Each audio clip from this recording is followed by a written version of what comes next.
Oh, great. It is recording. Okay. Well, first of all, I want to thank you once again for this response and to give your time and your energy to this reading group and discussion platform. It is amazing. I wanted to say a few things about the first meeting. The first meeting was full of interventions. It was plenty of opinions, plenty of references. Indeed, it was a very good one.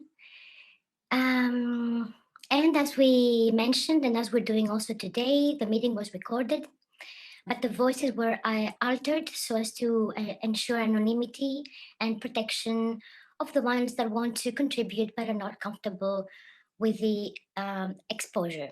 And many thanks to Camillo for taking the time to do that. So it took me some time to contemplate on this first meeting. Everything was very fast. Maybe it's a cultural thing. I feel grateful to be a part of this discussion. There's only one thing that confused me, and I would like to share it with you, and maybe we can talk about it or not. It also, what confused me also triggered a discussion among us, and leading to this little introduction from my part now, and also the email, the update you received. So I'm going to express my thoughts. First of all, this is in no way a class, because people thanked us for the class, and this surprised me. This surprised us because it was not in our intention to teach, rather to create an open space for dialogue regarding various topics. And as scholars and students and thinkers, we already have a lot of channels open for communication. We have conferences, we have articles, journals, we have chapters and books and discussions, our classrooms, figuratively speaking lately, but we have them. And there we dedicate our time and efforts to discuss, to argue, to agree based on our common background and similar references. Whether these channels work to our advantage or not is another discussion, very useful, maybe not suitable for now. So I left the previous meeting wondering if all who wanted to contribute managed to do so. I was afraid that some people felt intimidated to participate. And it is true that some topics, and especially when we turn to theory, when we turn to philosophy, do require to refer to some of the many philosophical problems and dialogues of the past, to retrace them, to highlight them. And it is also true that most of us here have the privilege to know them. And it comes together with the privilege of higher education, or the luxury of having the time to read about them, contemplate about them. A privilege sadly connected mostly with class. Some of us, or some of you actually, not some, I'm not included, you have the privilege to do this discussion in your native language. Some don't. So I would propose, and it's open for discussion again, to the people with this privilege.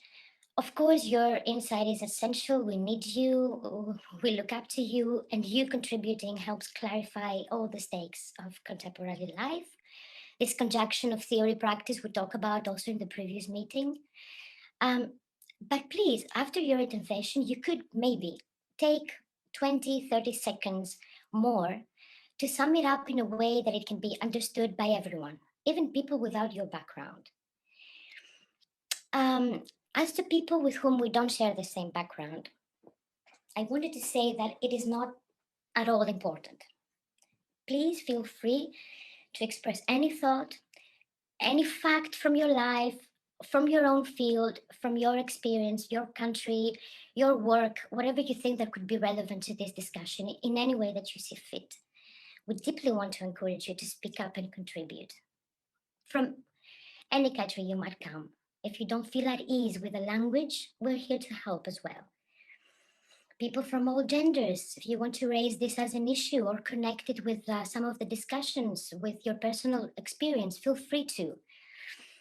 Also women, sisters, don't leave me alone here, and so on and so forth. This goes, it's the same for everybody. And please understand that this is how I feel, that there is no question, there's not an intervention that you can make that is too simplistic or too simple. There is no question in philosophy that it's not simple at its very, very core.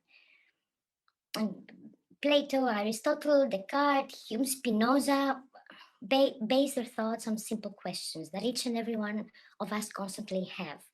What is the ideal society? What is nature? What is God? How do we learn?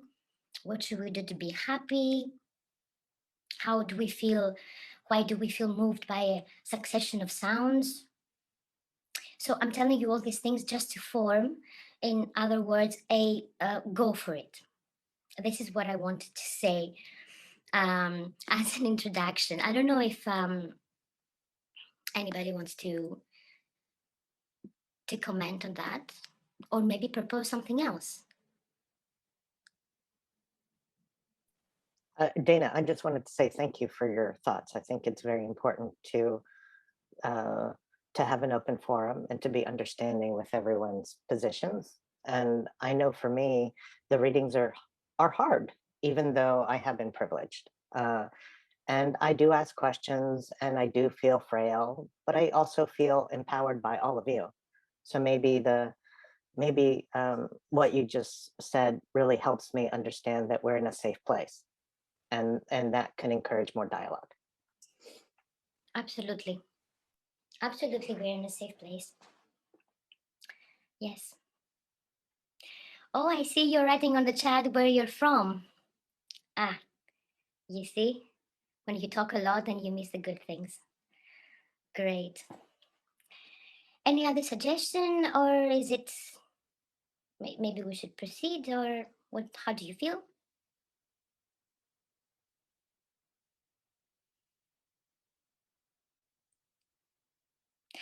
As a musician, I like silence, but sometimes this Zoom silence is a bit too much. Okay, let's proceed to the first text. Jose, do you think I should start with mass fascism, or do you want to start with your text? What do you think? No, you should definitely start. I guess makes a chronological sense with the books, and yeah, just how it was in the order of readings too. I think that makes sense. But yeah, go for it. Great. So the first reading was a text from Anti-Oedipus. I will also very briefly present it and open it up also for dialogue, because I think it has a lot of, there are a lot of ideas that can come from it. And again, as I was saying before, it is based on a very simple question. Why do people fight for their servitude as stubbornly as though it were their salvation?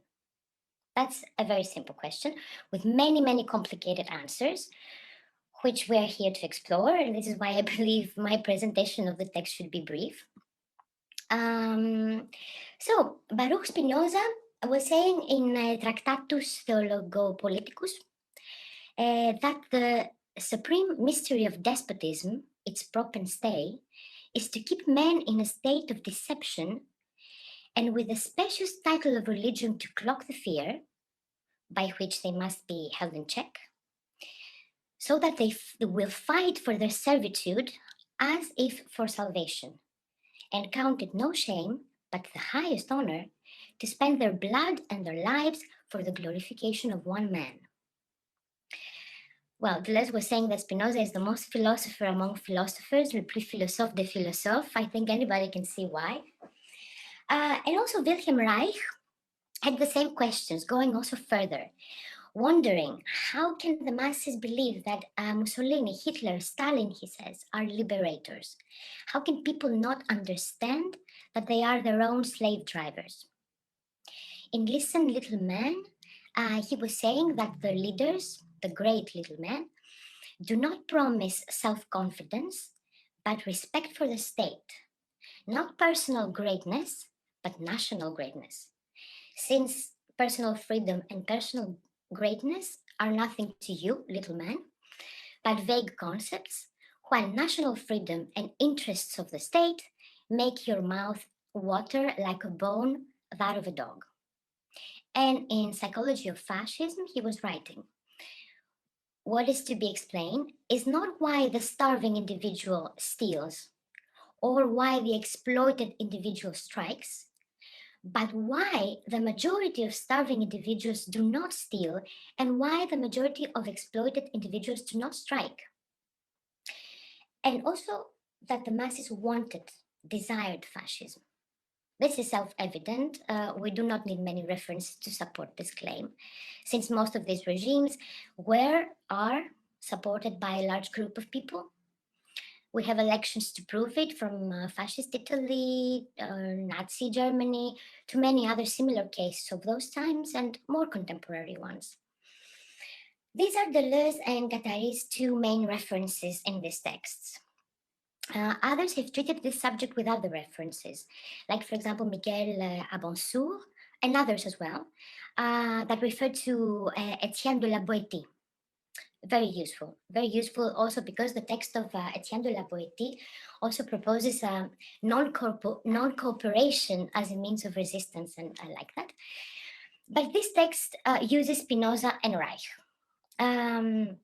And Deleuze and Guattari stand by this opinion even later, and they revisit it in A Thousand Plateaus in 1980, when they again describe voluntary servitude and how it is used and achieved.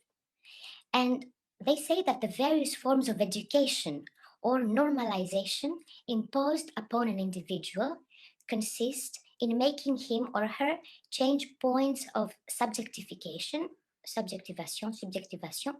always moving towards a higher, a nobler one, in closer conformity with the supposed ideal. So power becomes immanent, melds with the real, operating through normalization. And later they say that the paradox of the legislator's subject replacing the signifying despot, the more you obey the statements of the dominant reality, the more in command you are as subject of enunciation in mental reality. For in the end, you are only obeying yourself. You are the one in command, in your capacity as a rational being. So a new form of slavery is invented, namely being slave to oneself, or to pure reason, the cogito. And he goes on after that, saying that is there anything more passionate than pure reason? Is there a colder, more extreme, more self-interest passion than the cogito, than the ego cogito, the subject, the individual subject? Hence, is there a system, a capitalistic, despotic, or other, or both, that creates this self-subordination, this voluntary servitude of people to be manipulated? Or this self-subordination already exists as a characteristic of humans, and it is appropriated by hegemonic systems from apparatuses of capture that wish, that desire to perpetuate their dominance? And why? Really, why? Is it the consequence of our need for unconditional socialization to belong, of our inadequacy, of our incapacity to stand strong against the injustice that takes place at our expense regarding our rights, our well-being? Or, as Marx was saying, more specifically, is it that the advance of capitalist production develops a working class which, by education, tradition, and habit, looks upon the requirements of that mode of production as self-evident natural laws? So we adapt by education, tradition, habit, fear, as Spinoza and La Boétie would add, together with religion. And we tend to believe that our servitude is the way that earthly things are going, to mention one of my favorite sound artists' work, Emeka Ogbo. Or is it our adaptability, with which we can get used to anything, as long as our need for survival is covered and nothing else matters? There, for Deleuze and Guattari, there comes desire. And we don't find here a concrete explanation as to why people desired fascism. But one thing is clear, that they were not tricked into becoming fascist. They desired it, they wanted it. Deleuze and Guattari inveigh against this dualism, social production rational and desire irrational of Reich, or the dualism real logic imaginary desire. Also in Thousand Plateaus, they have clearly stated that there is only one kind of production, it's the production of the real. In Anti-Oedipus, just in the previous sentence before this text, they have written that there is only desire, the social, nothing else. A few pages before, they stated that if desire produces, its product is real. If desire is productive, it can be productive in the real world and can produce only reality. And again, in the next pages, in the next chapter, they write how machines work, how they function. Machines, desiring machines, and social machines as well. How they consist of interruptions or breaks. The mouth of the baby and the milk, the mouth and the esophagus, for which the machine mouth milk is a part of this machine, the esophagus and the stomach, for which the machine's mouth milk and mouth esophagus are a part of this machine. Flow and break, flow and break. All these machines have a code embedded, where to flow, where to stop, and they also leave a residual, a remainder, a leftover they produce, a subject. To me, when Deleuze and Guattari, right there at this moment, describe the subject as the leftover, the burp that comes back from the baby during the flow and stop of the desiring machine, milk, mouth, esophagus, stomach, and then burp, the leftover subject is produced. There, to me, the subject is finally laying down dead after a long, happy life in the modern times, since around that cogito time. It is a bit hidden, yes, I might be overexcited.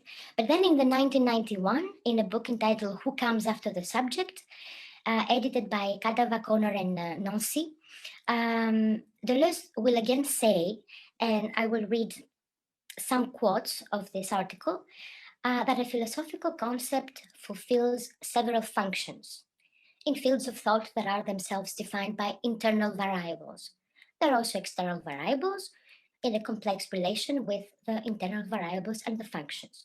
This means that a concept does not die simply when one wants it to, but only when new functions in new fields discharge it. And he goes on, the concept of subject does not escape these rules. It has for a long time fulfilled two functions, but it has lost most of its interest on behalf of pre-individual singularities and non-personal individuations.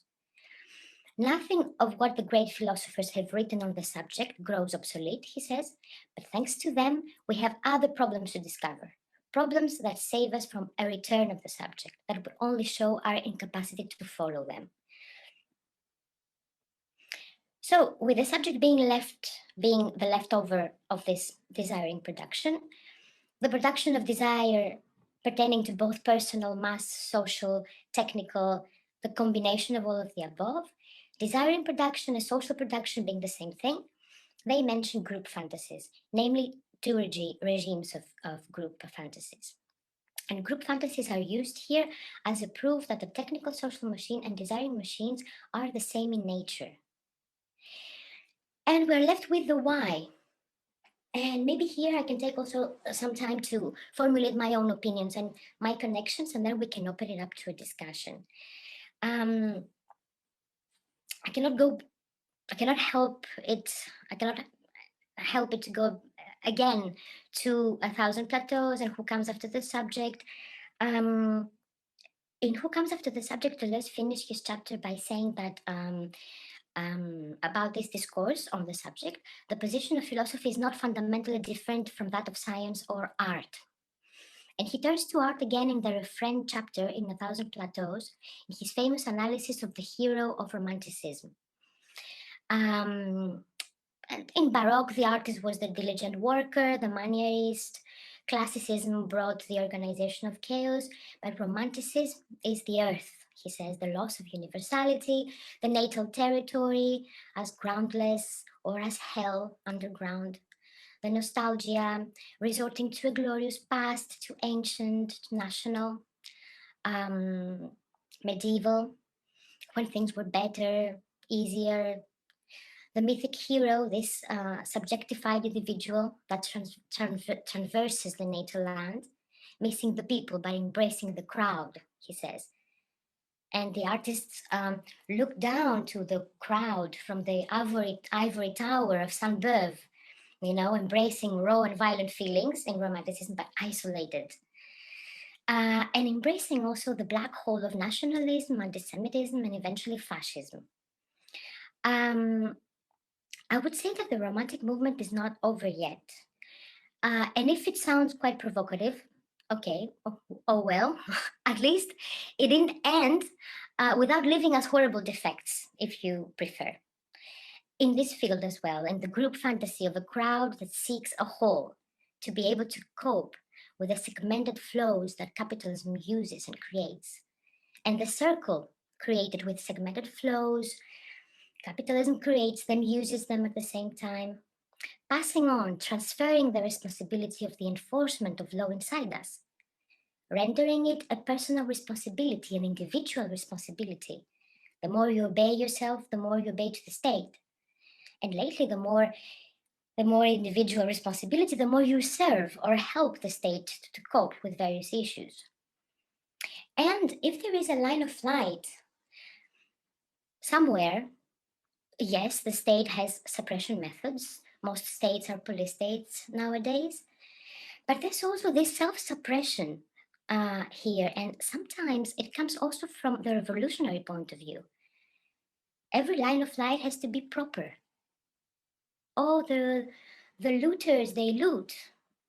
All the properties of the tax-paying citizens, all the ATMs, why? All the cars in the banlieues, downtown is always closed due to some demonstration, we cannot go there. I don't know, I use the cliches of Greece now, but I bet they're universal and feel free to share. And also the fact that fascism, for some people, I think, are their only chance to feel, to experience, to follow a safe line of flight, one that is proper, usually comes from large and organized groups with military organization, very concrete, sometimes also in the government, and there they belong and they can act without personal responsibility. It is charming. Millions of Europeans found it extremely inviting during the previous century. They voted for it, and yet again they would do it. Once more, they're very close.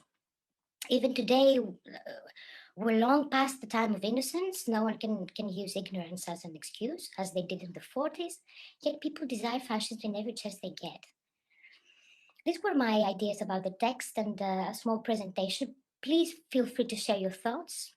Maybe we can do it like the previous time. You can raise your hand and you can see when it is your turn. And when it is your turn, go forth and talk.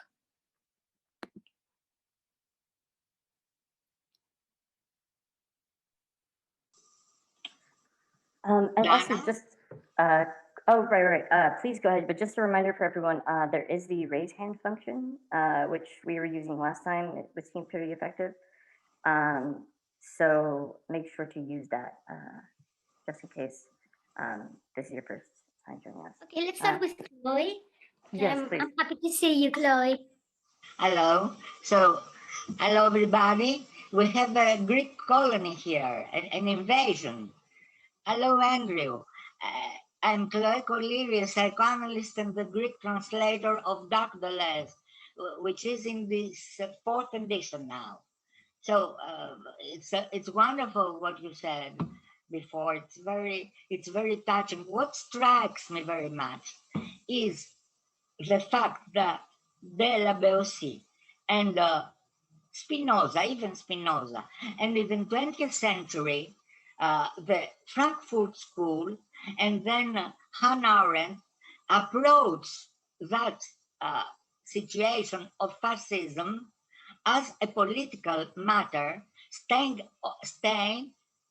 permanently in the molar situation. In a molar situation, they try to think about the way that fascism can be eradicated with political action, whatever we can imagine or think, and they just ignore that the battle is in the molecular. It must be a molecular, I quote, molecular revolution of that array. What is important is the fight in the molecular, because already in the molar situation that always corresponds with the molecular, the ego, the subject, even psychoanalytically, because I'm a psychoanalyst, and philosophically, that ego, that logocentric and phalo-logocentric ego is always a fascist subject. By definition, is a fascist subject in capitalist era, in the modernity, it's a fascist subject. So we must fight in a way, we must fight ourselves, because I can easily recognize that somebody is a left people, a leftist in his molar situation, and back inside himself in the molecular is a real fascist. So the matter is how we can fight that situation in the molecular, how we can eradicate the molecular from ourselves by becoming not ourselves, but by overturning our ego, of avoiding to be a self. It's a very difficult situation, but Deleuze put it bluntly, the majority of the one, and devenir tout le monde. We have some wonderful quotes, but I can see the difficulty here. But my question to you and to Andrew and to Haris Kalaididis, who is present here, who runs a marvelous seminar in Anti-Oedipus in Greece. We have him here. It's the new star of Deleuze in Greece. Runs exactly the seminar on Anti-Oedipus. So my question is, do we have the time? Is it the time to rethink and to reformulate and have in our books of a leaping of a Claire Deleuze? What is the word, the contrary for dark, is in English, Dana? It's that which has light. So is it time to read Deleuze in that way? Or it is the time to have more radical positions against ourselves and the ego, eradicate, even distract everything, thinking how we can pass through distraction to the new people. That was my intervention, and thank you all very much.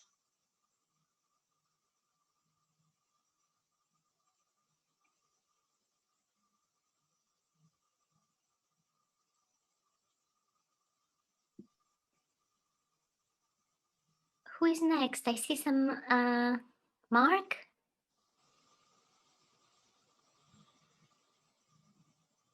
Thank you. Mostly just a point of observation and maybe an invitation to discuss. In reading through this section, I found myself really drawn toward contemporary contexts in the United States political scene, and certainly spreading beyond the US as well, and thinking in terms of the phenomenon of QAnon and the way in which individuals are drawn into QAnon conspiracy, and the way in which we tend to sort of approach issues of conspiracy, and thinking about QAnon really in terms of desiring machine and group fantasy involved in a production of the real. And it seems that, you know, the first response from mainstream critiques, general left critiques, is that that these are irrational embraces, and so we can try to dispel it through a kind of rational approach to sort of unwind these structures. But of course, we find ourselves helpless in that approach, to the degree to which we're sort of locked within a kind of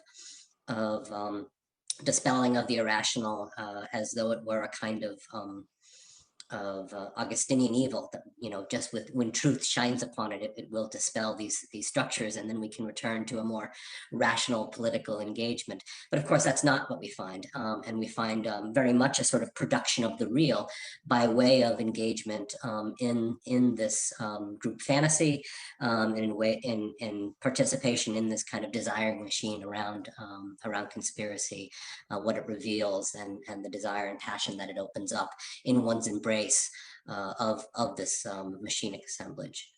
So nothing beyond that as an observation that came to mind to me, and an invitation to discuss further and maybe think of ways to engage.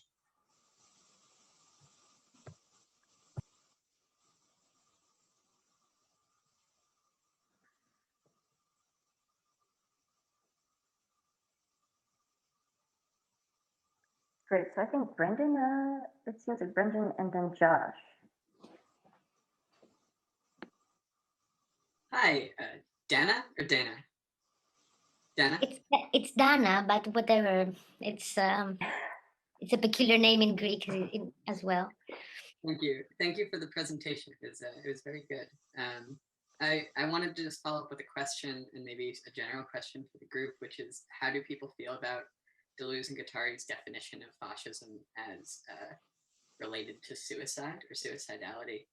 And in particular, springing off your idea that romanticism isn't over, that sort of the subject that we're talking about begins with romanticism, and how suicidality was sort of a huge part of especially love stories in romanticism and things like that. It's almost like this sort of self-abnegating subject going all the way back to something like Goethe, things like that. That's the end of my question.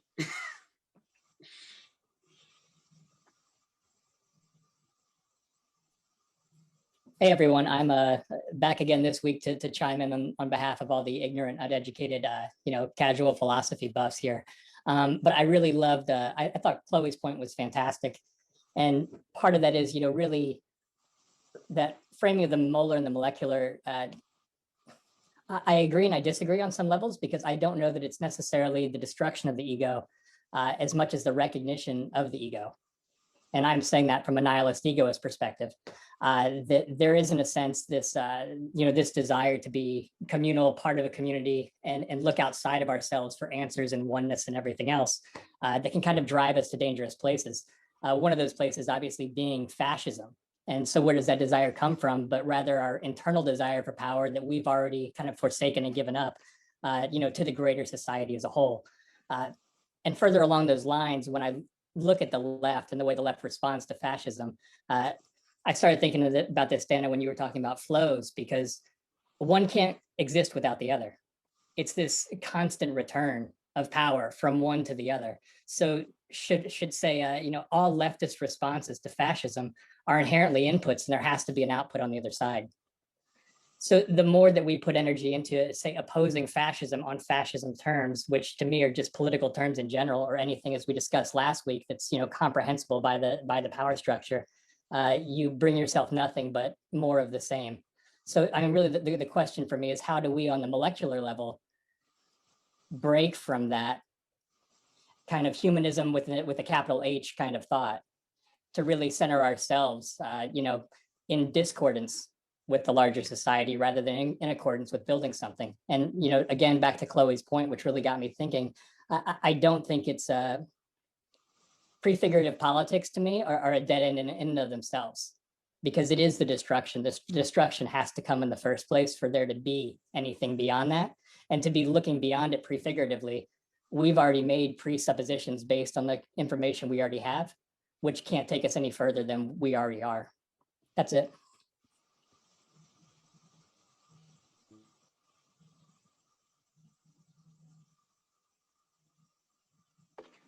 If I'm not mistaken, it's me now. Thank you, Dana, for your wonderful presentation, and thank you, Chloe, for your kind words. My point was towards the concept of voluntary servitude we find in La Boétie, and I think that Deleuze and Guattari's relationship to it is much more complex in the sense that there is a critique of it, and especially a critique of the idea that it is somehow voluntary. So this comes with their anti-essentialism and their sort of reconfiguration of the subject as a leftover, as the verb, as a product, an epiphenomenon of sorts. Because if we see the subject as itself constituted by various lines, which are lines of desire, but also lines of power and lines of authority, then and then the subject comes and it has already been formed as something isomorphic to authority, then we can't really say that it's voluntary in a sense. It becomes a contradiction in terms. What might be voluntary might be the maintenance of this subjectivity once the subject or part of the subject, because subjects are always multiplicities, groupsicles, as Deleuze put it in our reading last time. So once one part of the subject recognizes this and maintains this, then some idea of voluntariness might come about. But I think it's super interesting because in the second reading with machinic enslavement, the way they end is with a sort of humorous criticism of voluntary servitude. They say it appears to us like the idea of magical capture, only as to illuminate the mystery at play here. So I think we have to problematize the idea of voluntariness there. And I think, unfortunately, this hasn't happened as much in post-anarchist circles. For example, Saul Newman uses the term quite a lot. He connects it with Stirner. And I think there's a danger there. For me, the danger is that once it appears as something that's voluntary, you can just transform it, in an everyday sense, and then you can whisk power away. But if we take a more Deleuzian perspective, then this fight against the self, the self-destruction, the disubjectification that Chloe so eloquently mentioned, becomes a complex of voluntary and involuntary processes. Deleuze says there's something that draws us away from ourselves. This sort of the desire that connects with the social, and there is where I would put the notion of collectivity, the notion that experimentation is never, and becoming is never the affair of one. It is always to belong to a pack, always to belong to a collective, always to belong to a movement whose cumulative energies draw you away from yourself. And I think an interesting question to explore would be perhaps the respective roles of voluntariness and involuntariness in becoming, and therefore in changing and overcoming the subjectivities which we have been made into. Thank you.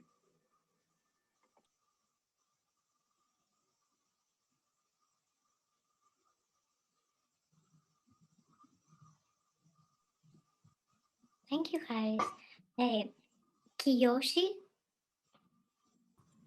Yeah, so while we were doing this reading, I found myself thinking back. I mean, it's been a long time since I read the Baudrillard that I was thinking of, but Symbolic Exchange and Death, I feel like was, at least as I remembered it, coming up on my mind a lot, because the way I at least remember it being framed there was the state and like society essentially offers this symbolic exchange that is security in the face of death, but also something along the lines of like making your life into something larger than just your life, so that even with the prospect of mortality, your life can still mean something larger than that, which I think for obvious reasons is appealing to a lot of people, but also plays strongly into this voluntary servitude concept that we're talking about, because I think when you frame it that way, a lot of people are very willing to make that trade-off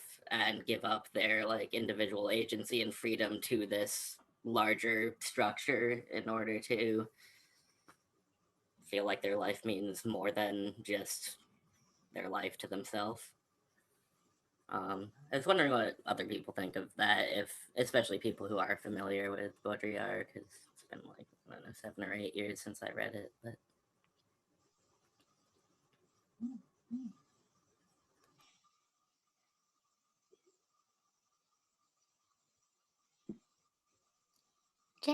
Jessie? Hi, can you hear me okay? I have what I call the zoomies, where like you feel like a bit out of breath even though nothing's happening. Other people get the zoomies out there? No? Yes? We all do. Yeah, it's hard to talk to screens. I don't have anything specific to say about Baudrillard, so I just wanted to see if anyone else wanted to comment on Kiyoshi's before I was going to riff on a couple other threads that I was hearing. Gustavo, was that a Baudrillard hand up or? Okay. Go for it, Jesse. Okay, cool. We can I'm keeping track, so we can come back to it if people Nice. want. Yeah, I just wanted to riff and try and make some concepts with y'all based on what was said so far. And so there's a few things that I've been thinking about. I think that maybe like ties some of the things together. I was interested in your comment, Dana, around in the kind of presentation. Thank you so much for that.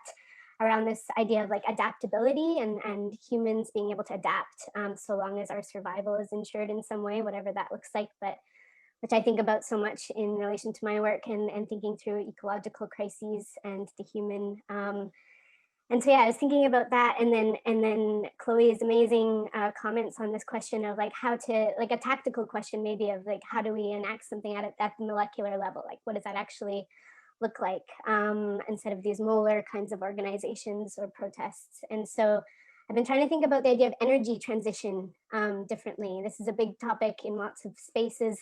But I've been trying to think about like energy transition in terms of energetics, and Deleuze and Guattari's work is really important for me there. And like, there's only so much, especially we maybe all know right now, it feels like there's only so much energy to go around. This stuff it's so hard to even think about this stuff, even when we have the time, or it's, you know, what we, how we sell our labor or whatever. It's really hard to think about these things and then like act, you know, or like divest in the sense of self, or like actually like, you know, all of this stuff takes a certain kind of level of energy. So I've been trying to think about energy transition, not as this like, you know, shift to renewable energy, although that's perhaps, you know, part of the conversation, but I was thinking of Harris's comment of like how to sustain an encounter with the annihilation of a self. Like how do you sustain that? Because that's like fucking, it's like, you know, it's hard. And so trying to think of it, you know, if lines of flight won't save us necessarily, or if there's all these black holes along the way, these microfascisms or suicidal, I think there's this question of like suicide and black holes there that is interesting. How do we sustain an encounter with an annihilation of the self or enduring the subject? So instead of like the subject being a product, I really like that comment, Harris, or a leftover, that it's that to kind of, yeah, how do we sustain an encounter with the outside or through these collective experimentations that requires a destruction of the self, but also the possibility of just going on as like a person in the world. So those are just some things I thought of. And I've been playing with the idea of the like N-1 formula, like how do we subtract from the metaphors that like, you know, necessitate a certain kind of self, or the conspiracies maybe, to Mark's comment, that actually like what does that process of subtraction look like at a tactical, like practical level, practical level. I'll leave it there with that little rhyme. Okay, thanks. Is it me now? Is that correct?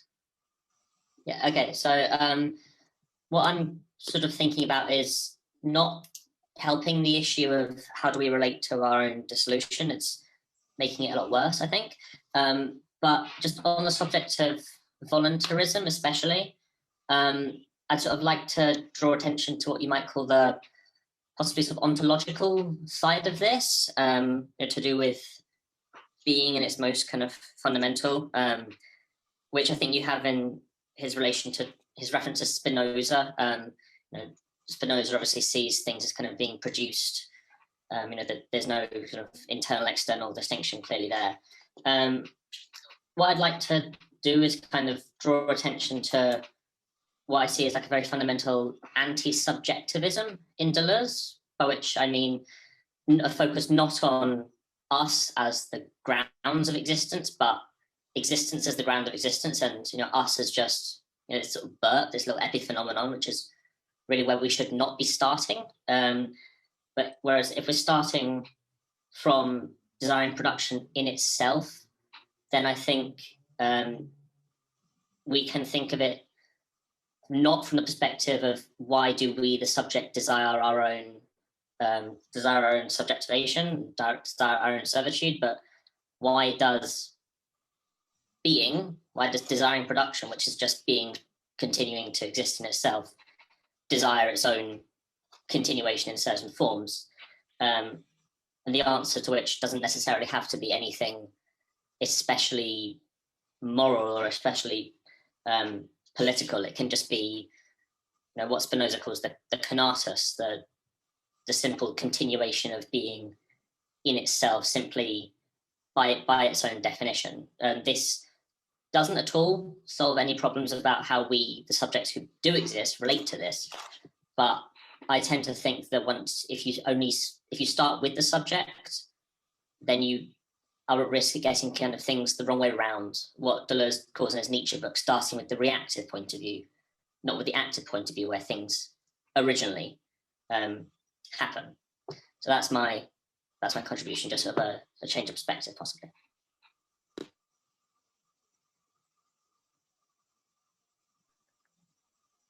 Great. I think Gustavo. I think it's Gustavo. Oh, thank you very much, everyone. And thank you, Data, for your summary. And thank you, Chloe, I guess, for the wonderful thought about the molecular. I think my thoughts go into thinking about intelligence and instincts, I guess. I'm not really sure if we're really talking about the same subject, because in the last set of readings, we're talking about tools and weapons.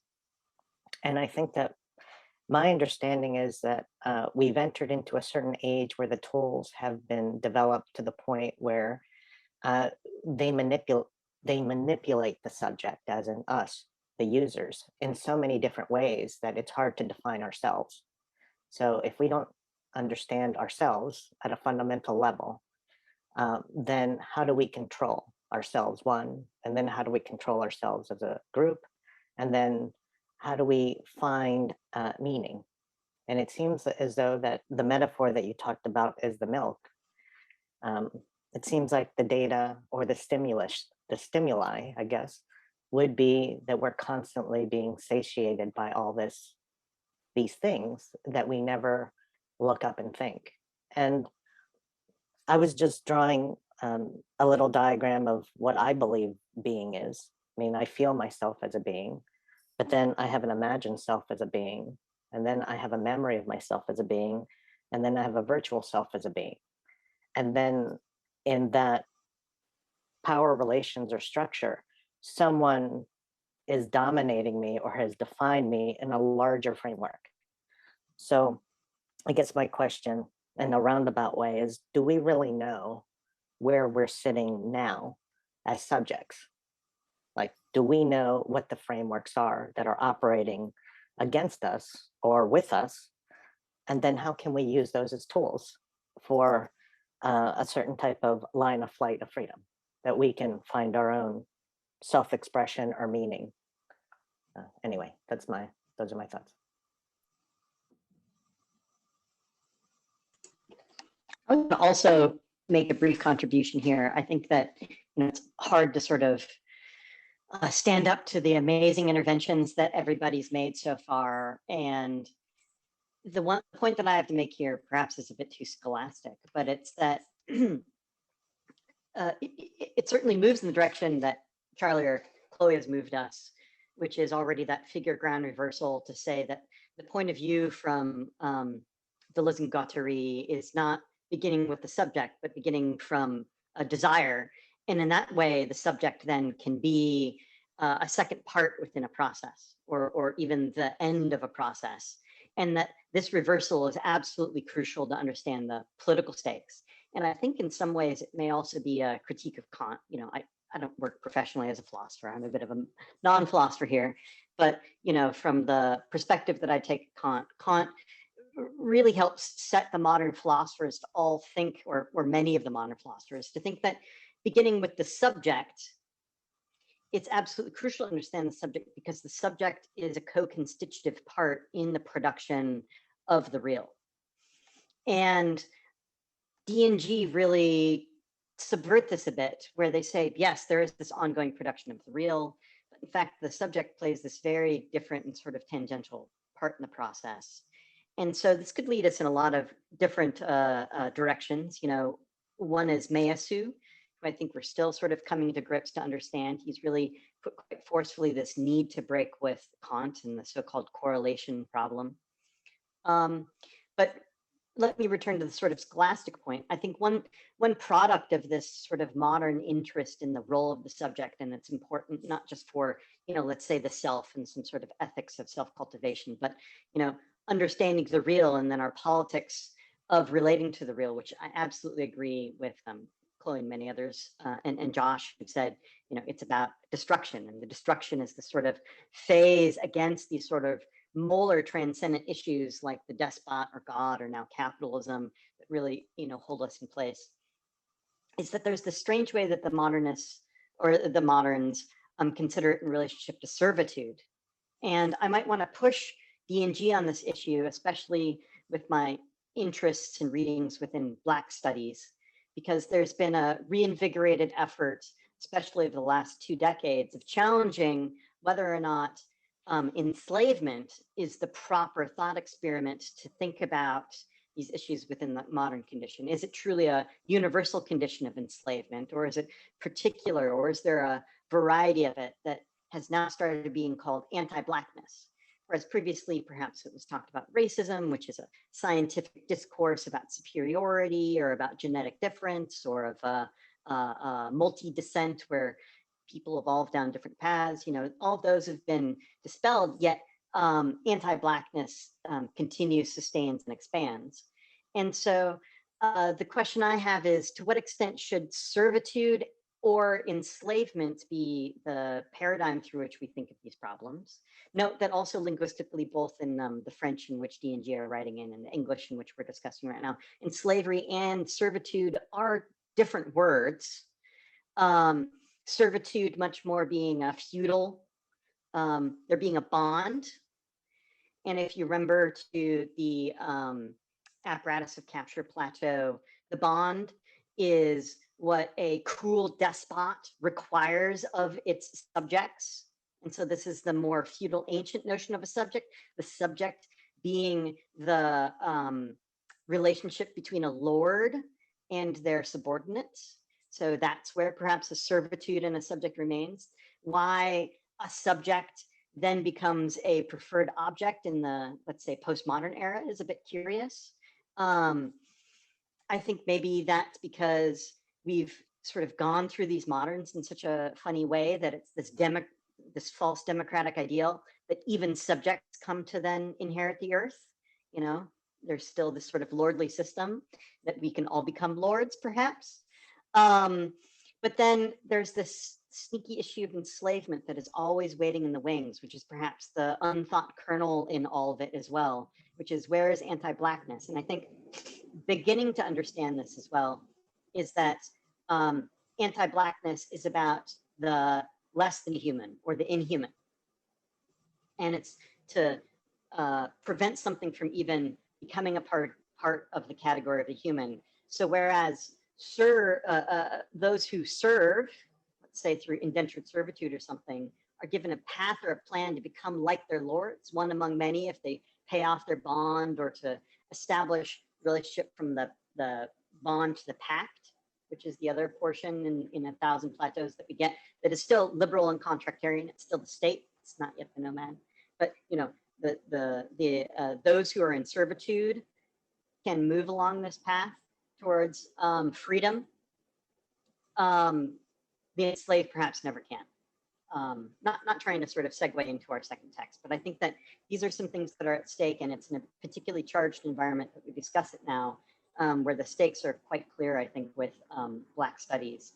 And that already I think we're having this really welcoming discussion to sort of even challenge what is the subject? Why do we need to even perhaps dethrone the subject completely? Why is the subject a category that we need to further problematize rather than raise up, in a way that, like, let's say, new materialism tends to just afford subject status to everything, and that can lead to incredible political challenges. Just one quick response to Andrew.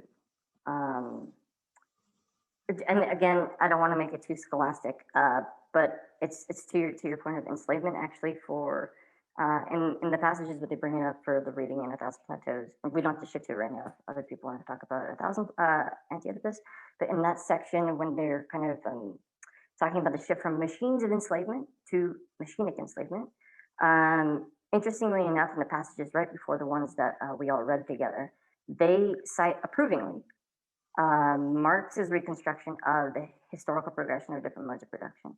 And so from Marx, he says there's a society in which slaves exist, a society in which serfs exist, and a society in which subjects, liberal subjects exist.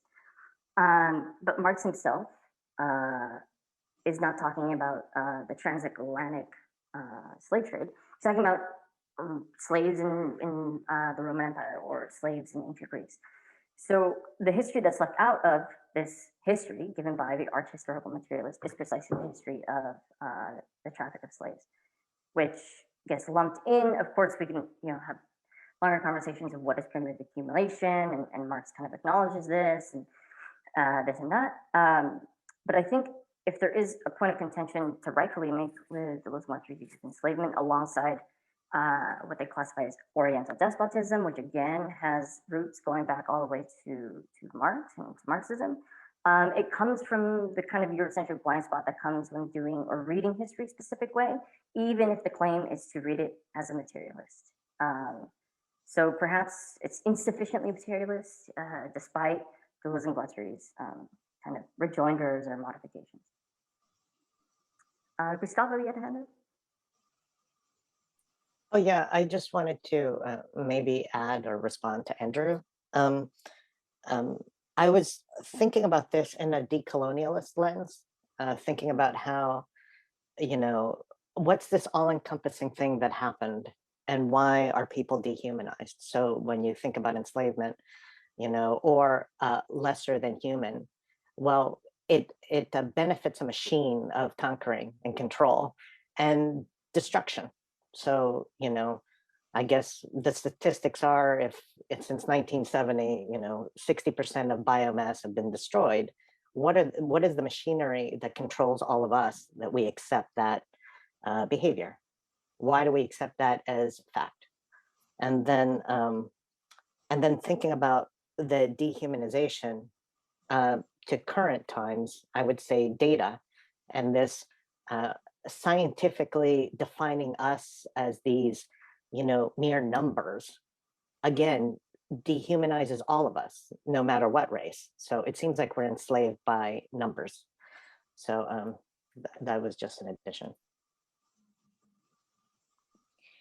Thank you, Gustavo. Thank you all for your interventions.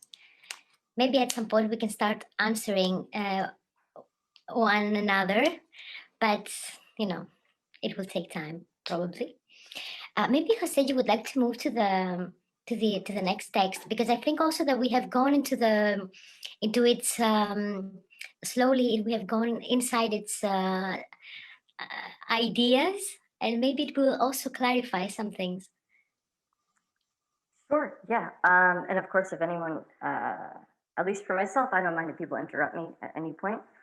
But yeah, thanks, Dana. Thanks, Andrew, for asking me to just facilitate the conversation around this. I'm just going to offer a few comments about what I thought was interesting in this chapter, what stuck out to me, or this excerpt.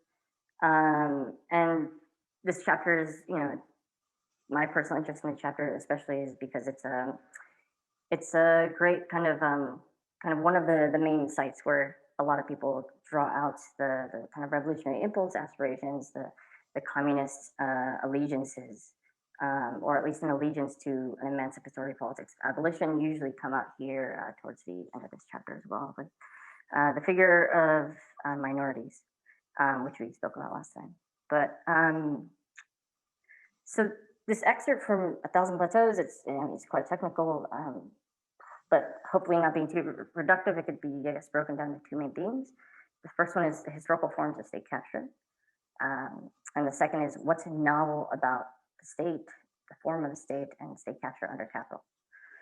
So with respect to the first theme, we can summarize their position, maybe provocatively summarize it as a thesis, right? The thesis being that the various forms of status capture are transcendent solutions to the problem posed by lines of flight.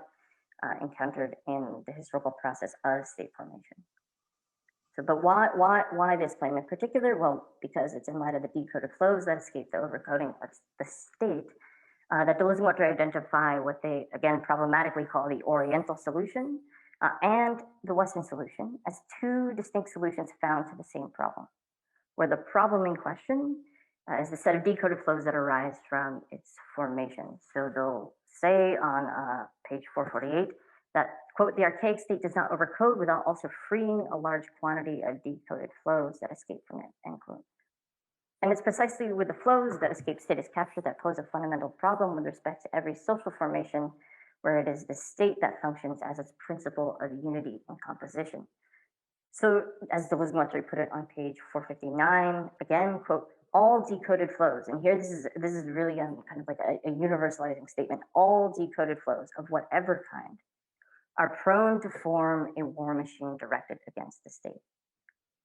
So, with respect to the surplus of flows, Deleuze and Guattari offer their typology of qualitatively different historical forms of state capture. And this is on 459, the sentence beginning, we distinguish three major forms. One, imperial archaic states, which are paradigms and constitute a machine of enslavement, here, not machinic enslavement, but a machine of enslavement. And they do so by overcoding already coded flows. So that's the first. Second, they say extremely diverse states. They say evolved empires, autonomous cities, feudal systems, and monarchies, which proceed instead by subjectification and subjection and constitute qualified or topical conjunctions of decoded flows.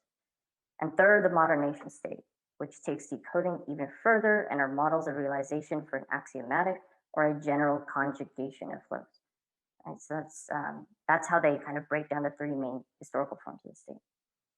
But this is a history of the state, not in terms of its progressive development from an embryonic archaic form to its mature modern form. Rather, it's a history that is shaped by kinds of flows and the modes of capture developed to incorporate them. The overcoding of already coded flows with archaic states, the qualified conjunction of overcoded coded flows with pre-modern states, and the general convertibility of all decoded flows with each other by a capitalist nation state. So, as Deleuze put it, imperial archaic states presuppose a stock or some type of agricultural surplus, but it's a surplus that they, quote, have no need to produce or accumulate for themselves, while pre-modern or diverse states are obliged to constitute a stock or surplus for the purposes of the state's existence, and the modern nation state reinvents the quote-unquote mega machine of archaic states, and does so by the production and integration of stock or surplus in its most generic and abstract form, these being flows of surplus labor or flows of population and a flow of wealth or flow of money. That said, given this kind of tripartite typology, that said, Deleuze and Guattari are quick to remind us that the capture enacted by both archaic and pre-modern states remains fundamentally ambiguous. And they say this on page 452. They write, the subjectifications, conjunctions, and appropriations do not prevent the decoded flows from continuing to flow and from ceaselessly engendering new flows that escape. This is where there is an ambiguity in these apparatuses. They can only function with decoded flows, and yet they do not let them stream together. So contrasted with its archaic and pre-modern form, it's tempting, but in my opinion, maybe slightly imprecise, to conceive of the modern nation state as a resolution to the problem specific to its predecessors, to the archaic and pre-modern forms of state capture, as if the modern state resolves a transhistorical problem simply via its generalized or generalization of decoded flows. However, unlike its archaic and pre-modern forms, the modern state captures surpluses of decoded flows it encounters and produces, not by processes of recoding or overcoding, but by enacting a general convertibility between decoded flows themselves. So they write on 456, quote, it is the flow of naked labor or abstract labor that makes the people, just as it is the flow of capital, abstract flow of capital, that makes the land and its industrial base, unquote. So for Deleuze and Guattari, this is a generalized conjugation of the flow of labor and flow of money that is said to be general in the same way that Marx understood the generality of productive activity in general. And Deleuze and Guattari cite Marx's formulations of generic productive activity, general labor, throughout this chapter in the preceding pages. So while undoubtedly the case that modern capitalist nation states regulates, manages, and governs what they call the four principal flows of matter, energy, population, food, and urban flow, so Deleuze went to acknowledge that the modern state as a model of realization for value now confronts the historical emergence of what they call minorities. Again, we can also have a good discussion as to the datedness, or not only the datedness, but perhaps the problematic usage of minorities.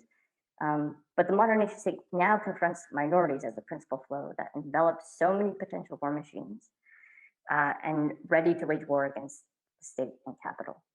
So as they put it in kind of the penultimate sections of this chapter on 472, they write, quote, at the same time as capitalism is effectuated in the denumerable sets serving as its models, it necessarily constitutes non-denumerable sets that cut across and disrupt those models. So less a solution to the problem posed abstractly in terms of a virtual war machine enveloped with decoded flows that emerge in the process of status capture. The modern nation state is more a solution to the problem specific to capital's conjugation of flows of labor and flows of wealth. And this is embodied in the figure of minoritarian becomings. So for Deleuze and Guattari, not only does the mode of function of capture differentiate various kinds of states or state forms, it is each type of status capture differs with respect to the kinds of problems to which they are indexed, to the types of surpluses or excesses or lines of flight that they are seeking to capture or incorporate. So that's kind of maybe a summary, but maybe a little bit more of a distinct or emphasis on the distinction between different types of states. But for them, I mean, they encounter the problem right away that if nation states are state formations subordinated to the market now under capital and are said to be isomorphic, that they ultimately function in the same capacity or in the same way, regardless of their political organization, be it totalitarian or democratic, they're forced to confront the problem of whether or not this suggests the state's terminal decline, if not its outright dissolution. And for them, things appear to be otherwise, since it is precisely as models of realization that nation states construct and combine various domains or sectors, thereby ensuring the sufficiently generic and abstract nature of the decoded flows of labor and wealth. As they write on 454, the nation state, quote, groups together and combines several sectors according to its resources, population, wealth, industrial capacity, and so forth. Thus, the states are not canceled out, but change form, models of realization for a worldwide axiomatic that exceeds them, end quote. So here we kind of get into what they think or what use they're making of the concept of mega machines in the citation to, or the reference to Mumford. Because as a novel form of the mega machines characteristic of archaic imperial states, the machinic enslavement and social subjection characteristic of capital and its nation states are defined via one, its non-specific or generic functioning, and this is opposed to a social whole defined by the specialized functioning of its parts, which is how Mumford describes a mega machine. He says, quote, a combination of resistant parts, each specialized in its function. So under modern capture, the nation state functions via an overall operation which proceeds through forms of non-human or machinic control, again opposed to Mumford's description of a social whole that is operating under human control. And third, it has within itself as a characteristic an aim or purpose, which is the general conjugation of abstract labor and abstract value or wealth, or a generalized convertibility and conjugation of decoded flows. And this again is opposed to what Mumford describes for mega machines as the transmission of motion, and that kind of attribution of specific types of work or specialized parts that function. So it's due to the generic functioning of its parts, overseen by forms of non-human or machinic control, and the generalized conjugation of decoded flows. That's on the top of page 458. Deleuze and Guattari can claim, quote, the axiomatic itself of which the state are models of realization restores or reinvents in new and now technical forms an entire system of machinic enslavement. So what distinguishes enslavement from subjection for Deleuze 3 is the relation of subordination that obtains between human beings and their technical and or social means of production and consumption. So the worker or user. So to say that human activity is enslaved and subordinated to the technical elements of production implies that it is the production process that enlists the human for ends other than those they could have or may have set for themselves. So to be a component of a machine means that one acts but in the service of an end or aim that they themselves have neither set for themselves nor have consented to. Machinic enslavement here refers to the human being as means for non-human ends, or the human as object of an alien will. By contrast, to say that the form of subjection under capital is explicitly social is to say that while non-human elements of social life may now be enlisted or put in service of ends that individuals have not set for themselves, there remains a relation of dependence which cannot be abolished simply on the basis of a voluntary individual will. So social subjection refers to the human being's employment of external means for purposes of a finite set of socially accepted, valorized, validated set of ends. So activities, practices, ways of living, lifestyles, and so forth. What is interesting enough, it's here, and this kind of goes back to Andrew's point, in these passages, Deleuze and Guattari actually affirm the distinction between different forms of oppression under different modes of production that Marx proposed in the Grundrisse.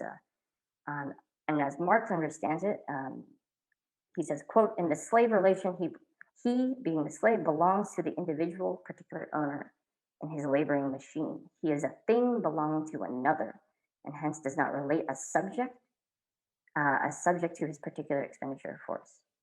In the serf relation, he appears as a moment of property in land itself, is an appendage of the soil. In the slave relation, the worker is nothing but a living machine, living labor machine. And now under capital, the totality of the free worker's labor capacity appears to him as his property, as one of his moments over which he as subject exercises domination and which he maintains by expending it. So this is the kind of a tripartite breakdown that Marx offers in this kind of historical anthropology of social relations of exploitation that Deleuze and Guattari, at the very least, cite approvingly and don't give any explicit critique of. But that said, Deleuze and Guattari deviate from both Marx and his orthodox and heterodox interpreters with respect to the status of what they take to be the kind of nature or the kind of new form of surplus value.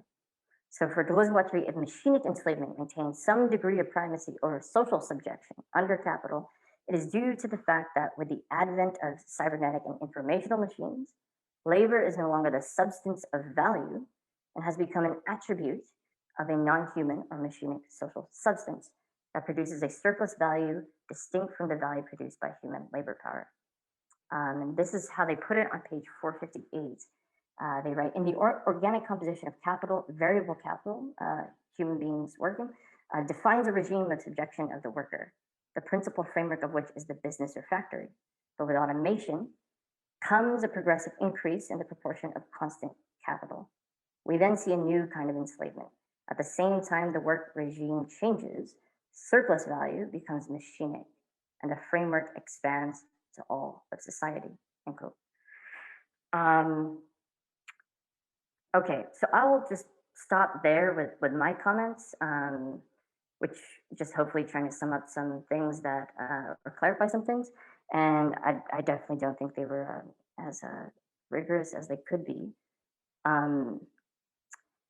And if anyone has any comments or thoughts or different readings or kind of things occur to you while you're reading it for the first time or maybe not the first time, feel free to chime in. But for me, I guess the one thing that stuck out to me this time around is just a question more so of what are we to make of this thing called machinic surplus value, how to understand it. Is it a helpful concept? Is it a helpful category? And if so, why? And then probably my only other question would be mostly as was brought up last time, what is the status of these minoritarian becomings that have some relationship or at least kind of are incarnated in what they call the innovative form of the particular. So these are particular forms of becoming that break with a certain period of history, a certain historical organization. But insofar as they break with history, they constitute a kind of rupture that they find themselves oriented toward or in relationship with the proletariat said to be its universal consciousness. So yeah, those are just two questions, working questions for me. Great. I don't know who was first. Was it Gustavo then Harris? Yeah. Yeah, thank you very much, Jose. I just wanted to ask you a question. When you refer to, when I think about machinic, they're also thinking about, I think, first or second order cybernetics and not a contemporary definition. So that also should be, I think, probably investigated further. And some of the comments of how we redefine the human subject, I would say. And then also, I understand that a lot of the terms that we talk about seem to be static, and they're talking about it in this dynamic that we fundamentally understand as nature, like entropy. So I think so my question to you is, how do we investigate further our relationships or our definitions of the current operation of, I don't know if it's cybernetics or whatever, like how do we kind of move beyond that, their definition, and try to define our current state? Well, I can't promise any answers. But I guess just a clarifying question, when you mentioned the first and second order cybernetics, that's helpful. And I'm curious if you think that this difference, which is obviously at play here, contributes anything or takes away anything from what they understood or how they understood the relationship between, let's say, the state and war machines, for instance.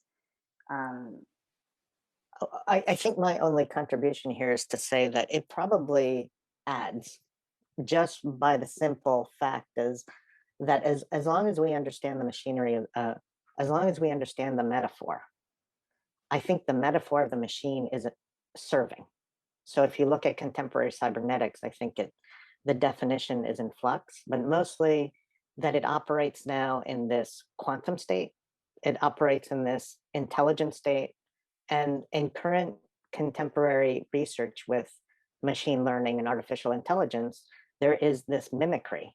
So they're taking down, they're compartmentalizing the human and looking at how those can be coded as operations.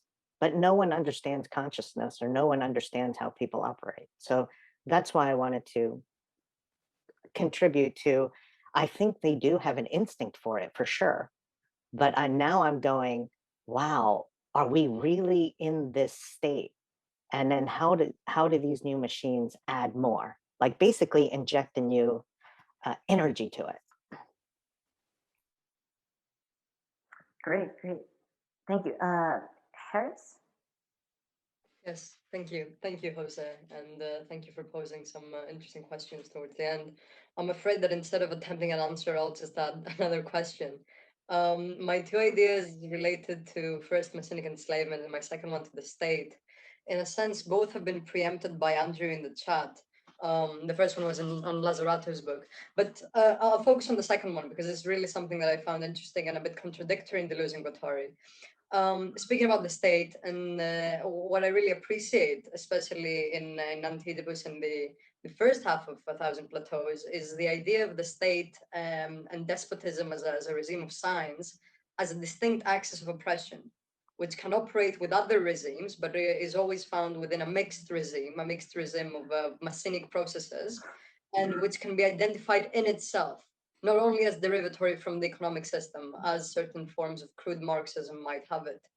But then what sort of troubles me and might even confuse me is this whole modes of realization concept towards the end of 1,000 Plateaus, which for me appears to entail capital subsuming the state. The state is now imminent, it's no longer the despotic figure, and it seems as though its only function is to ensure the world market and the continuation of capitalism axiomatic. And for me, this is troubling because it seems to dissolve the relative autonomy of the state. And not only, relative autonomy is impullaggias from distinct functions of the bourgeoisie, but from the economic system itself. You miss the state as a distinct axis of oppression, and I worry that it takes us back to a kind of regressive Marxism. And I was wondering what everyone thought about that. At the same time, a piece of literature which has engaged with this is Eugene Holland's Nomad Citizenship. Andrew, I know Jean was your PhD supervisor, and I was wondering if you had any ideas about the second chapter, which diagnoses the death state as an internal critique of Deleuze and Guattari, as something that they might have missed when making the state just a model of realization of capital. That was all. Thank you. Great, thank you.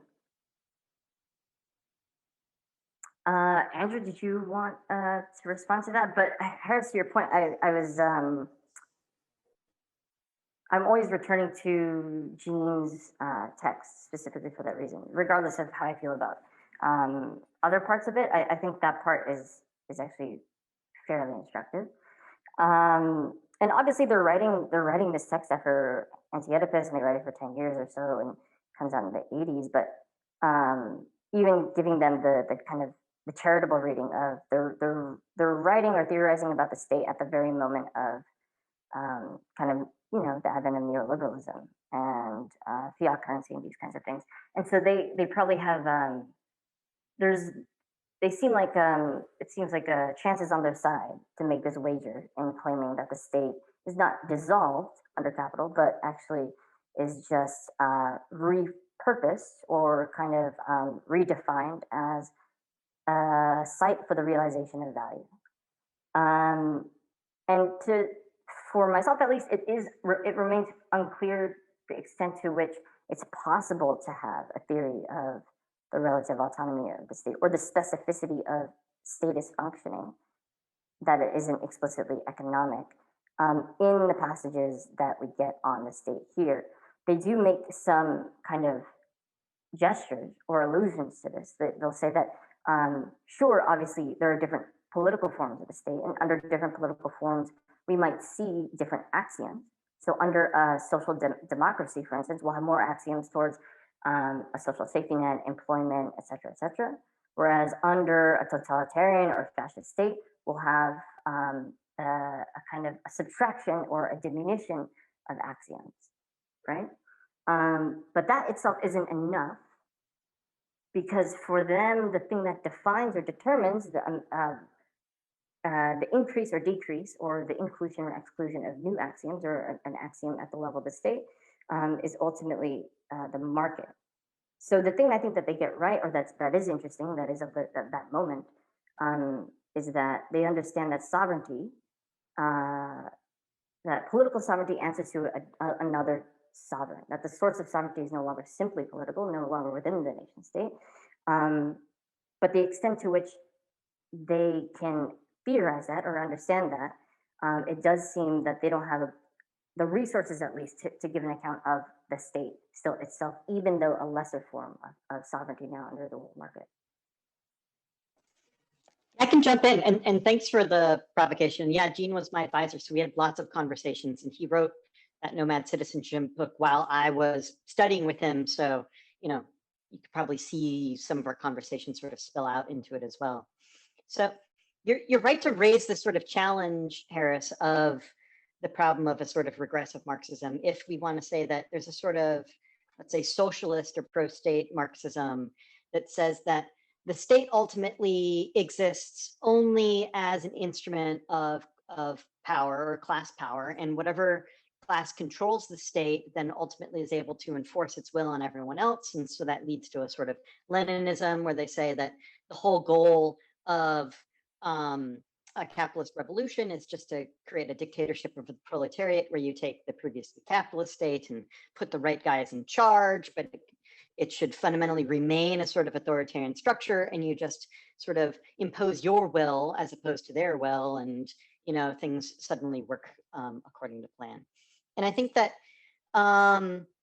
D&G already in the nomadology are already making a few arguments that separate them from this. And as you know, and I'm sure everyone here, if you've read enough D&G, know that they talk about the Erstat, especially in Anti-Oedipus, is the problem. And so it's initially sort of state. And in that way, I mean, it goes a little bit to what Gustavo was talking about as well, too, about the sort of like cybernetic or post-cybernetic logic too, where the state isn't just simply a political formation, state is also stasis, right? And so it's dealing metaphysically with these larger questions of like, is stasis a problem? And I think so then we're seeing a shift to 1,000 Plateaus is saying that, okay, it's not just stasis that is the problem, but in fact, as it might be with like a despotism and monarchies and feudalism, but actually there's a problem under capitalism in which the state can reconfigure itself, not to be about maintaining stability and be necessarily a conservative force, but the state can have a new life in this dynamic, propelling, constantly revolutionizing system that we call capitalism. And so it's going to be like shifting and changing. And so I think that they expand their sort of approach on production and actually sort of give it a second life when they say in 1,000 Plateaus that it takes a state to make production a mode. And I think that for me, that's a really amazing argument in which they're separating themselves from just about any other Marxists out there at that point, in which they're saying production's a problem. Like any system that is based on production is already moving into this paradigm that they want to politically critique, and that metaphysically they're going to have issues with. I mean, I highlight that a little bit in my writing too, to sort of critique productivism. But we see in something like Hubert Marcuse's critique of Soviet Marxism, he says one of the problems with the Soviet experiment is that it raised its sort of notions of production to both a metaphysical principle in which they thought they'd be able to outproduce the capitalist world, and that's how they would win the Cold War, and a sort of moral principle for their notions of national identity and citizenship based on being good, productive workers, and that led to a sort of political rot as well. And so I think that once we get to a more sort of anti-work or anti-productivist fashion, we're really getting in some good territory. But I think we don't get that in Anti-Oedipus. I think we have to go to 1,000 Plateaus to finally see that. And so that means that, like, what are the risks that happen once you're in this sort of productivist framework, or once you're criticizing the productivist framework? We get not only the version of social subjection that I think Jose quite smartly identified for us, which we already had through figures like Althusser. Social subjection is quite classically this ideologically interpolated subject in which the superego or the state functions as this sort of patriarchal figure to drive and command. But I think the novel thing that we get even all the way back from Anti-Oedipus is the social subjection is just a transfer of the despotic subject into capitalism. In fact, we already get it with the sovereign voice of command of a monarch or royalty or the despot. And so what is actually the form of subjection that's unique to capitalism that we don't already have, that's just a transfer between the two? And like we were talking in the chat a little bit, like in despotism, we have a qualitative voice. But within capitalism, what you do is you take that transcendent, otherworldly authority figure, and you can make that sort of limited qualitative problem, and it becomes completely quantitative. Where capitalism, what are the limits of capitalism? Well, how high can you count? How many numbers can you fit in the bank account? When will Jeff Bezos be satisfied? That sort of thing. And so that axiomatic notion of a quantitative form of social subjection, I think is really what machinic enslavement starts sort of getting us to. But you're right, Harris, that then suddenly, like, what is the state? Where does the state exist in this? How might the authority of the state be something that we can talk about as unique or a challenging force? And so I think you're right to say that we need to have some sort of balance sheet or assessment of where the state sort of retains once we sort of focus on capitalism. And so I think that, for one, I think Jean is right, Holland is right in saying that like the state is a necro-political force. Even in capitalism, it maintains the right to kill. And then let's say with someone like Foucault, we might say that it's even more complicated than that. It not only contains the right to kill, but then it also maintains the right to determine who lives, you know, who is deserving of care, and those who are undeserving just get left out of nowhere. And I think for me, the politics of that are quite important in that it means that political resistance becomes difficult within a biopolitical era to just sort of withdraw, to say, oh, you know, we won't consent to that or we'll go our own way, because in fact, the state is already sort of accommodated for that in a certain way. It's partially capitalist, you know, like when you read Foucault's History of Sexuality when he's going through biopower, he already links it up to capitalism. So, you know, biopower is partially capitalist. But I think that the 1,000 Plateaus, we get this question of like where exactly the state stands. I'll just sort of mention two things very briefly to you. I feel like I'm going on quite a bit here. But D&G, when they start talking about the model of realization, like what's the status of the state, where does it come from? They initially mentioned Brodel, you know, the great sort of historian of the Annales school, giving the sort of material history of the birth of capitalism. And they quote him by saying that history has always had two runners. And the two runners, they say, are the town and the country, but then they also say the town and the country are the state and capitalism, or I have that backwards, sorry, capitalism and the state, because the city is capitalism and the country is the state. And they say that right now, the one that's winning is capitalism, but it doesn't necessarily mean that it's going to be like that forever. And so they, like Jose was saying, I think they just sort of make their bet. They sort of see this coming and they're saying the state's going to have less importance. And so they then tentatively, very briefly call it empire. And then you get, you know, Hart and Negri writing empire. And I think for so long, that's true. And in fact, if you want the little short version of what empire is, I have this really, this Hart text that I love going to that asks these questions of immanence and transcendence. It's called The Withering of Civil Society. And it was published in, I think, Substance in the mid-90s, like 94 or something like that. You can find it. It was folded into Empire, but I think it's really sort of succinct on its own, perhaps even a stronger argument in that way. But, you know, the last 10 or 15 years, the debate has gone the other way. It's saying, what if there's a closing down of globalization, a reassertion of the state? So if we wanted to update D&G, maybe that's where we need to go. We could say, like, what comes after Empire? What comes after empire? And I think you're right. I think it's the state, but I don't think it's the same state that, you know, that where the state of the French Revolution. I don't even think it's the state of 1968. Like maybe you all could really theorize this in a really smart way. Like, what is the state now in 2020? Because I don't think it's something that could have been predicted by these texts. Okay, sorry, I sort of really went on here, but hopefully it got us where we wanted to go.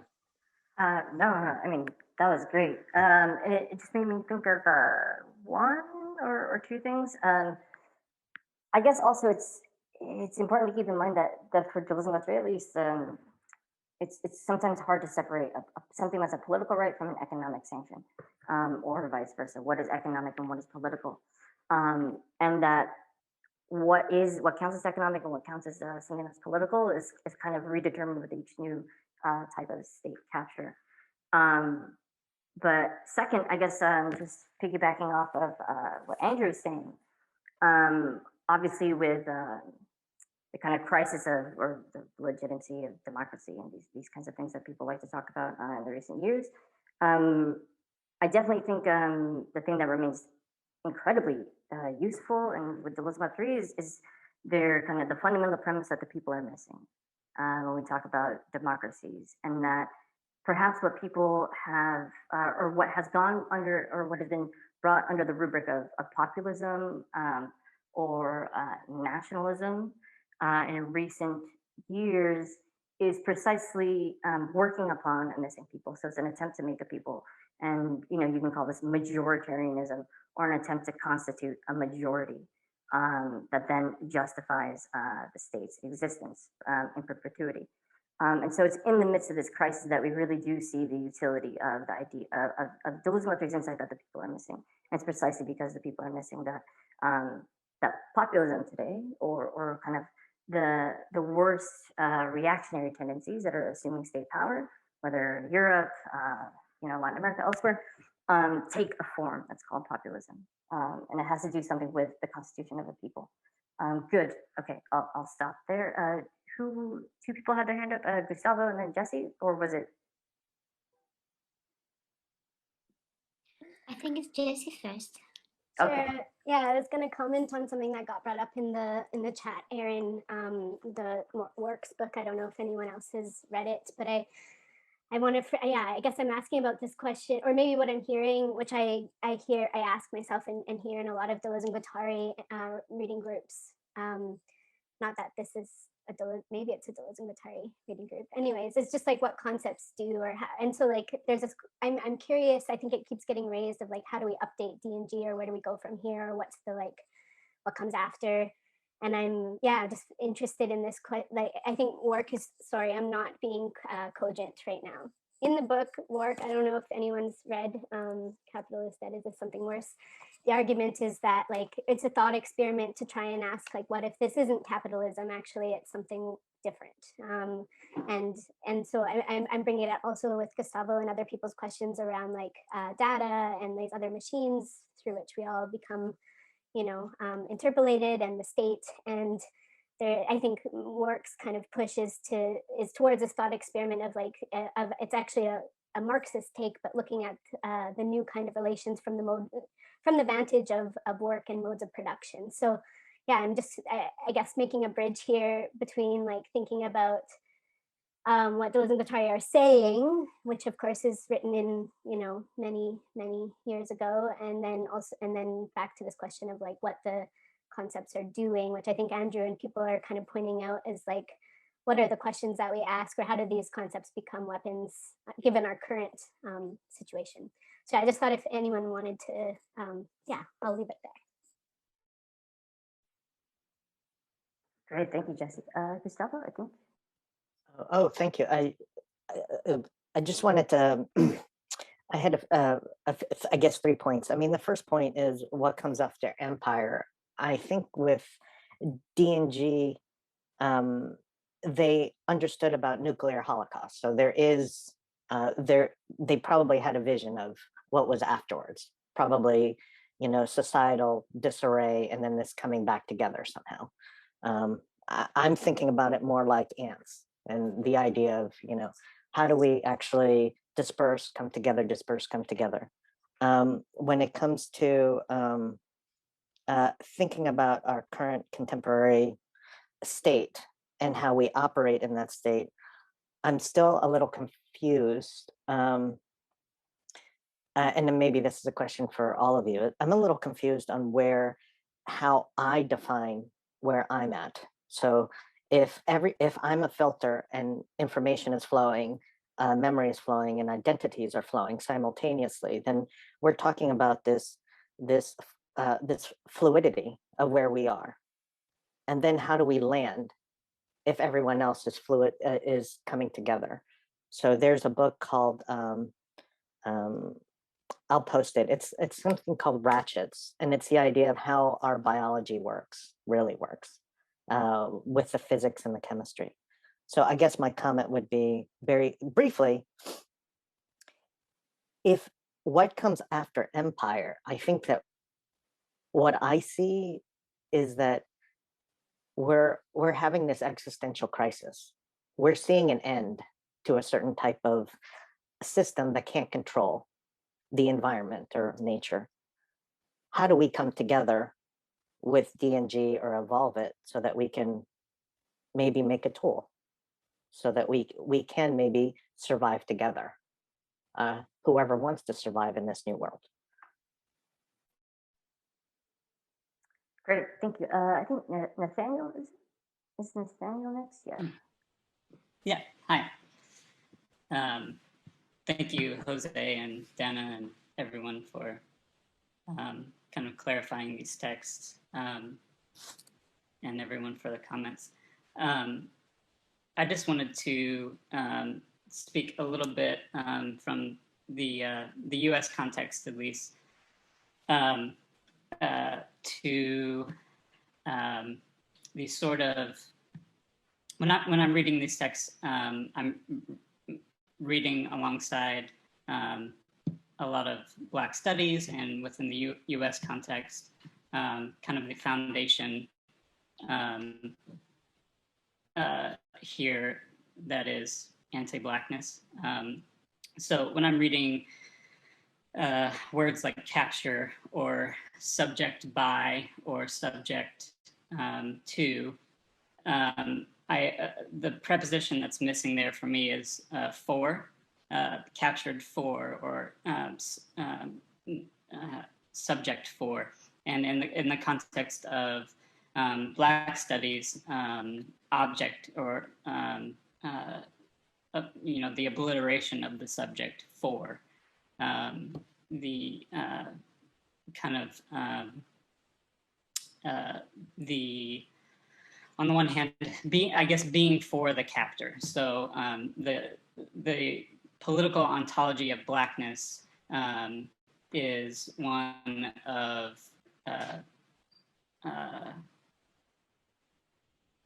objectification. It's being outside of these sort of these machinic processes of subjectification. So I guess when I see terms like enslavement, machinic enslavement, and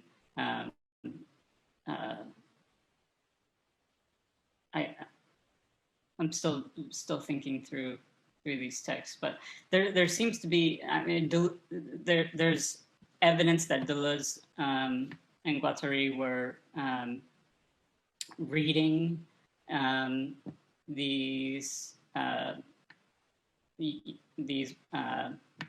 Black activists in the United States, especially when they talk about lines of flight and weapons. There's almost a direct lift from George Jackson's prison letter, Soledad Brother, when they talk about fugitivity and escape, grabbing a weapon on the way out. That's almost a direct quote of George Jackson grabbing a knife on the way out when he's thinking about escaping prison. So I don't know, just thinking with these texts with Afro-pessimism and Frank Wilderson, Fred Moten, I guess I'm just trying to think of the critique of the subject, the critique of the human with a capital H.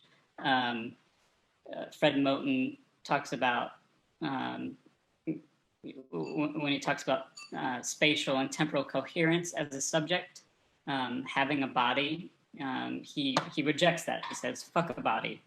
Never had one, don't want one. Yeah, I guess I want to read that kind of critique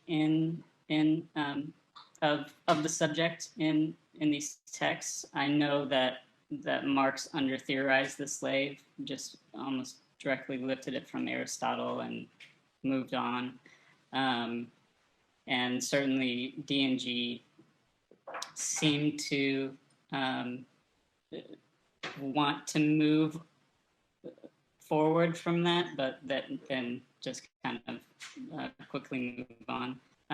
But I don't know, I'm just kind of rambling here. I just wondered if anyone else, particularly if they've read any Black studies or in the United States context, had any more thoughts on any of that. Great, thank you. Is it Josh? Yeah, so I guess to chime in on all of this, something that keeps coming to mind for me is even conceiving of the issue is something like, to conceive of the proletariat is almost like an antiquated notion at this point. I mean, when we look at how labor relates, and we sit here in the West or the global North, labor in its entirety, the actual like enslaved type of labor they're talking about, or that machinic enslavement, has become so physically alienated from us geographically that it's almost as if it doesn't happen within our realm. And it made me think a lot about like Agamben and the concept of a state of exception. So when we look at subjects, that subject in the global South, they're actually having their labor extracted, they're self-extracted, as well as extracting, those basic raw materials for the production of products that we all consume, whether we call ourselves, proles or not, is kind of like a bullshit, determination there. they're not in the realm of subject. They're not in the realm of human. So even to speak about, when you think about blackness, like I'd rather think, Frantz Fanon rather than even, current African-American studies in the US, because I think that's two completely different contextualizations. Just the extent of that extraction and the actual, physical removal from the entire body politic. It's a different discussion. And that's something that I think I struggle at a further level too when I think about D&G or really anyone in recent history. So many ideas seem so antiquated just because of technology, and the advances have gone so far to the extent that really the state is almost obviously irrelevant at some point because the economy has been so globalized that we can say, yeah, we're anti-work, but to be anti-work in the North or in the global North or the West, it's almost farcical to say that because we're not the ones producing. We're the ones consuming. It's just it's almost like this cognitive dissonance that you hear when you talk to a lot of liberals and a lot of leftists, that somehow, their exploitation or their concept of anti-work is completely taking for granted the people that are actually performing that machinic labor for them. That's it. Maybe one way to theorize machinic surplus value then is not in a classic Marxian framework of surplus value being profit, being, the scientific quantity of exploitation, but instead machinic surplus value is one about the subject is surplus, and that surplus is not to initiate new and expanded circuits of production, but about domination and subordination and compliance. I think that, obviously they're talking about cybernetics, but they are at the same time talking about Mumford's mega machine, which his model was the building of the pyramids. So it's very much about, the accumulation of social value. The pyramid is just like a great land work in order to praise the sovereign. And certainly they're talking about television, and this is brought up by Stiegler. So it's like moving in a, information technology sort of dimension. So that's usually how we'd sort of think of machinic enslavement. Or even when we read Lazzarato, he's talking about it in relationship to the stock trader. So I think we have to do more work, but I think Nathaniel is absolutely right, as well as Josh saying, we need to really think machinic enslavement outside of a classical sort of capitalism sort of framework. And if that's true, then what is the machinic surplus value? It's compliance, it's domination, it's brute dominance, it's naked force. It is the production of this much more sort of subservient form of power, I think. And if that's true, I think we're sort of making a little bit more inroads towards these other forms of oppression. And like Harris is saying, maybe getting closer to a new notion of the sovereign within it, or even just sort of outside of crude Marxism. I don't know, that would be my maybe proposal on how to do this. Whereas there are some people who've read machinic surplus values like, what if AI generates profit or something? And I think that that's like a totally nonsensical sort of argument. It's politically a non-starter for me. No, for sure. Yeah, I have some suspicions of my own, but it definitely is a thing of the way, at least the way they read those passages on automation in Marx and as they apply it elsewhere. They really don't even give kind of any attention to suspicions of robots are coming for your jobs, but rather that because robots can do jobs, more and more jobs, there's going to be a chronic underemployment. And so labor itself becomes superfluous and hence has to be managed, controlled, regulated, etc. And, kind of the beginning of the crisis of disciplinary institutions. But yes. Okay, so we're almost at, I guess, the 2-hour mark. So thank you, everyone, for sticking with us through all this. It's been really, really exciting. And really glad to hear from everyone who contributed, and hopefully get to hear from people who didn't. But so we have to set a topic for next meeting. Dana, I don't know if you had any suggestions, or Andrew. I don't have any suggestions, but there were so many questions today. What comes after the state? What comes after the subject? What comes after the empire? I don't know. I think it should be open to to everyone here to decide what could be something that connects it or goes even further. If you have any suggestions or something that you need to, you feel like you need as a connection. I was happy to hear, for example, about technology today a lot and about data. I don't know how this can be. Sure. Yeah. Harris, you have a hand up? Yeah, something that came up last time when Andrew referenced that Deleuze and Guattari are anti-work, and that passage from 1,000 Plateaus, a couple of people noted in the chat that they'd be interested in a discussion around anti-work politics and theoretical literature, and that's something I'd love as well. Great. Yeah. I saw those comments. That would be great. That would be great. Yeah.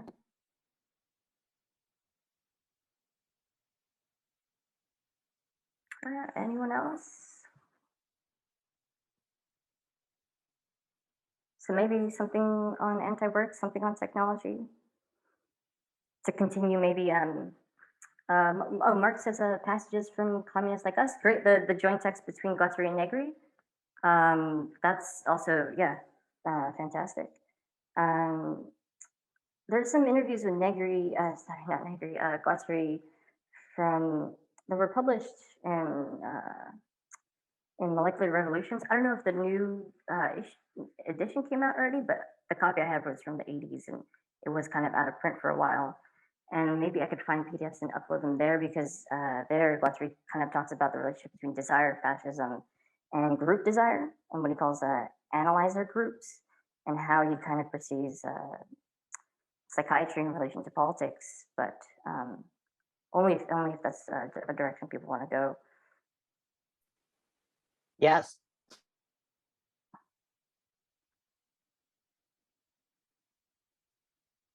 Okay.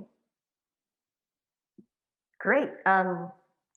Great. Well, if anyone has obviously any other topics or suggestions, please let us know.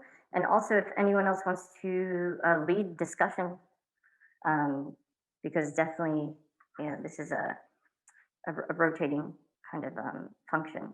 Yes, please feel free to suggest something or to present a text, and let's rotate between us. Yeah, and for people who maybe don't feel using the video function, or have other reasons for not wanting to be recorded, let's say, you can reach out to us if you have ideas of how to incorporate your comments or just contributions from people who find themselves in that situation. Jose, where do we reach out? Is there like a main email? Oh yeah, Dana, is there or Andrew, is there an email, right? There's a Yes, there is. I will find.